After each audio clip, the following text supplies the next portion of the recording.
जी limited के current assets थे ₹1,00,000 और करंट लायबिलिटीज़ थी ₹60,000। फिर जी लिमिटेड ने ₹20,000 क्रेडिटर्स को पे कर दिए। आपको बताना है स्टूडेंट्स कि जी लिमिटेड का current ratio before this payment कितना था और आफ्टर दिस पेमेंट कितना हो जाएगा।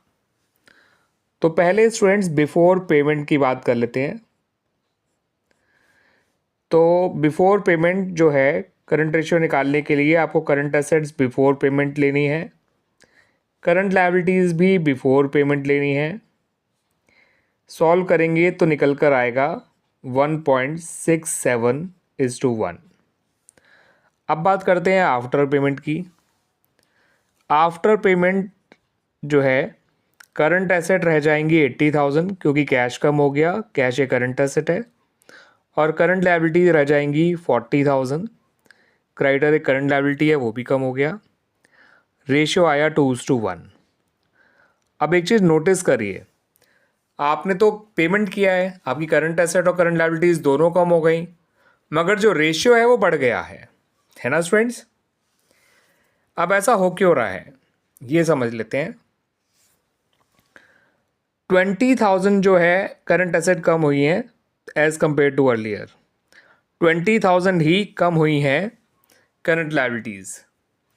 तो जो परसेंटेज फॉल आया है करंट एसेट में वो सिर्फ 20% का है, मगर जो परसेंटेज फॉल करंट लायबिलिटी में आया है वो 33.33% का है। और जब भी percentage fall in denominator is more than the percentage fall in numerator होगा तो रेशियो कम नहीं होगा, रेशियो उल्टा बढ़ जाएगा। ठीक है, अगर परसेंटेज फॉल इन क्या कहते हैं न्यूमरेटर ज़्यादा होता as compared to percentage fall in denominator तो रेशियो पक्का कम होता, बट यहाँ पर परसेंटेज वाइज डिनोमिनेटर ज़्यादा कम हुआ है as compared to percentage wise numerator के, तो इसलिए हमारा करंट रेशियो कम हुआ है। सिंपल शब्दों में याद रखना है तो ये याद रख लीजिए कि अगर रेशियो ऑलरेडी मोर देन 1 होता है, अगर रेशियो ऑलरेडी मोर देन 1 होता है और CA एंड CL दोनों अगर सेम अमाउंट से कम होते हैं तो ऐसे में करंट रेशियो बढ़ता है।